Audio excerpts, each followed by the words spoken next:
Eto mga sir, meron naman tayo isang ito troubleshoot na meron siyang error or check engine sa kanyang panel. Ano muna? Salangan muna ng diagnostic tools. Ayan. Check engine. Lumalabas yung check engine na yan kapag once na mainit na yung makina, saka siya lalabas. Tapos magpe-permanente na uli. Pero pagka nireset mo yan, mawala na naman, under na naman yung motor. Pag uminit na naman yung motor niya, lalabas na naman yan, tapos ayaw na mag-start yung motor niya.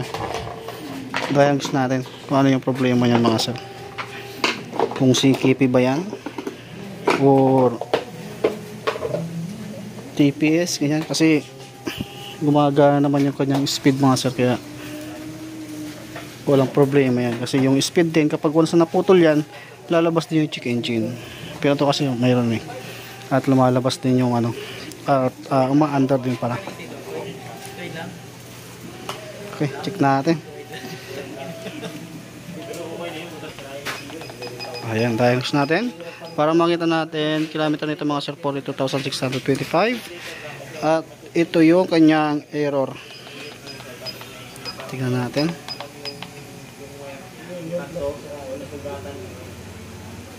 Okay, CKP. Kapag CKP ang sira niyan, kapag uminit yung makina, namamatay yung makina, or kapag uminit yung makina, mamamatay yung makina, at magkakaroon siya ng check engine, ibig sabihin CKP sensor yung kanyang problema.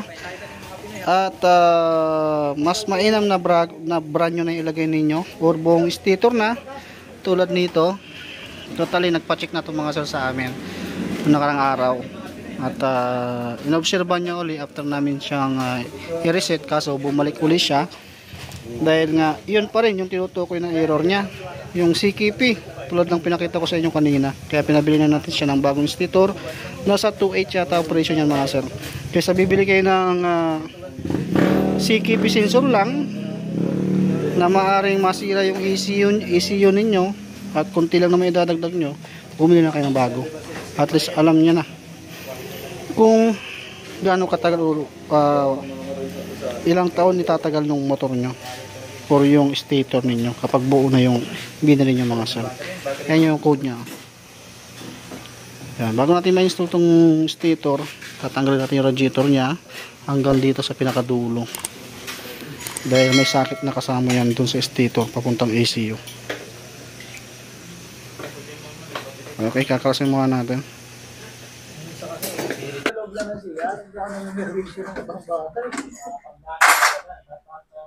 Alam mo nararamdaman nila. Yan. Tanggalan natin yung tanggalan natin yung radiator. Tapos yan, yung pan naman yung isusunod natin tanggalin.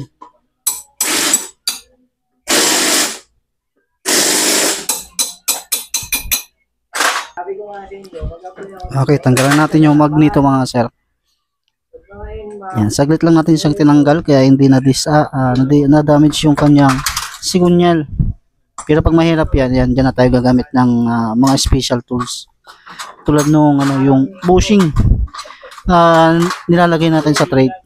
At yan yung stator niya mga sir, goods naman yan. Sa likod niyan, andyan yung kanyang CKP sensor. Totally, nakakabili naman tayo ng CKP sensor. Kaso nga lang, ay aftermarket. Baka machamba natin yung hindi magandang klase na CKP, masira lalo yung yung ating ECU. Tapos baliktarin mo yung wire, kasi baliktad yung wire niya.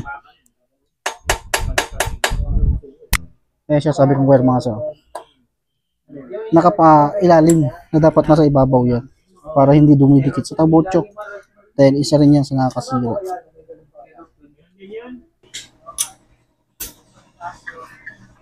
Yan, tapos tanggalin nyo yung 10mm na tornilyo, kasi may lock kasi yan. May lock yung wire para hindi siya lumalabas at hindi sumasabit dun sa magneto. Ayan, tanggalin natin. Yan yung lock na sinasabi ko. Tapos yan yung CKP niya mga sir, yung sa nasa likod. Ituro mo yung CKP. Yan yung CKP sensor. Hindi naman tayo kasi nakakabili ng CKP sensor na original nang nakabukod sa stator. Buo kasi yan. Yan. Ilabas mo yung wire niya. Kasi mali yung ginawa dyan.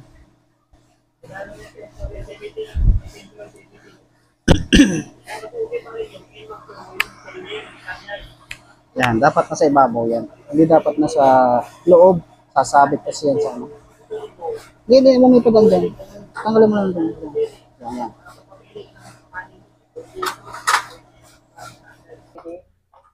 Yun, yung binangga yung Yan. Tapos tatanggalin nyo yan. Ang ilalim na bearings. Para matanggal nyo yung yan. Tapos dudukutin nyo lang dyan sa may sakit dyan.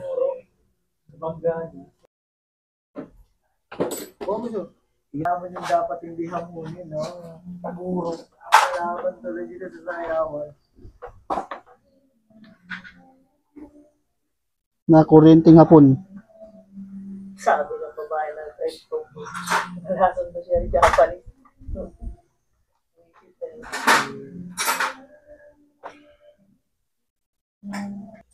Yan, tanggalan natin yung stator. Ito, mga gamit pa to. Kung sakaling nasunog yung ganto nyo, pwede nyo itong kunin. Dahil ang defective lang naman dito ito. Choice nyo naman yan kung ito lang ang bibili ninyo or bago.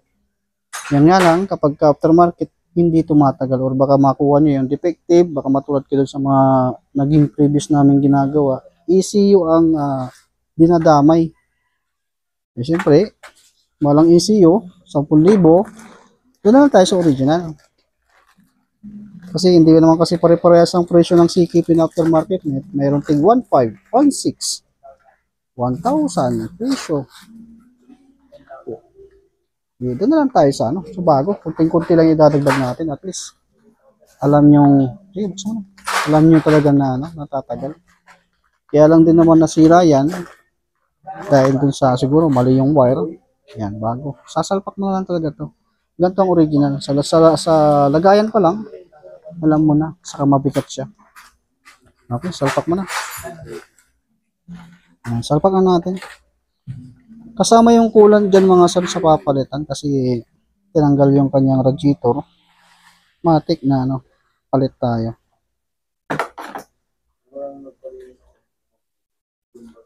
Kung paano nyo siya tinanggal, ganoon din nyo siya ibalik.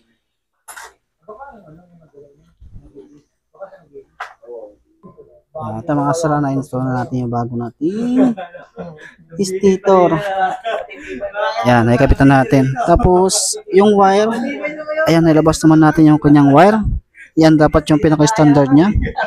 Tapos, padaanin nyo sa ilalim din.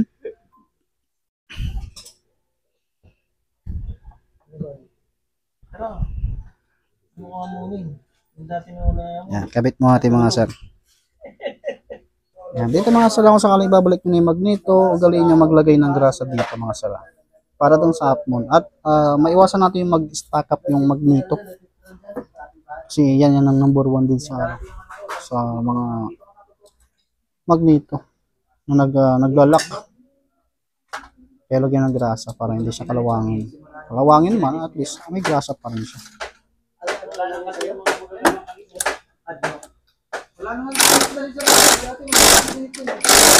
Okay. Tapos fan. Sa fan mayroon naman guide diyan. Kaya wag niyong pagbalik pa rin.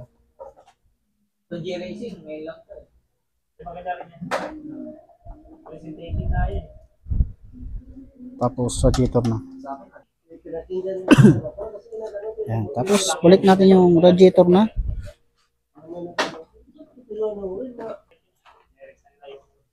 Ayan, ibalik na natin yung radiator mga sala. Yun na may babalik natin para malagyan natin siya ng coolant. Yan, Preston yung ating gamit. Tapos magpapalit siya ng element air filter. Ayan, sinasali na natin yung Preston na coolant natin. Syempre, after natin na ano yan mga sir, idadiagnose pa rin natin yan kasi andun pa rin yung check engine. Naka-install pa rin yan sa, ano, sa ECU kaya kailangan natin siyang i-factory reset. Gagamit tayo ng diagnostic tools para ma-erase natin yung check engine sa panel. Kasi andyan pa rin yan. Kahit bago na yung stator natin dyan, hindi pa rin maalis yung check engine na yan. Gagamitan pa rin natin ng diagnostic tools yan mga sir. Yan, gamitan natin ng diagnostic tools para ma-erase na to. Yan, reset mo. Makikilala mo na yun, kakagaling lang dito doon. Dito kami ba? Gagawin natin dyan, i-reset muna natin yung check engine, tapos natin, tapos ano, i-reset natin. Ayan na yan.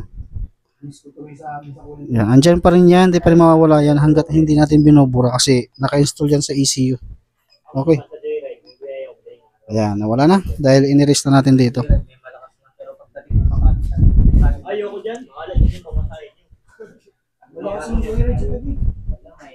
Ayan, pag nabura, i-reset pa rin natin yan mga sir. Pa-factory reset pa rin natin.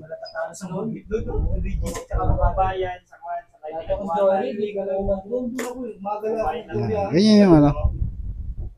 Ginagawa natin pagka nagpa-factory reset tayo. Ayan, nawala na oh. Pinatay natin yung ignition, wala pa rin. Dahil nga, hindi pa natin siya, napapainit, pero papainitin natin din yan. Pero sure ball na wala ng problema yan. Yan, start na.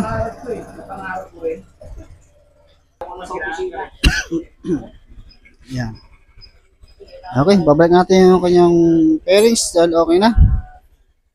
Hindi na babalik sa dati yan. Kasi nagpalit na tayo ng pisa.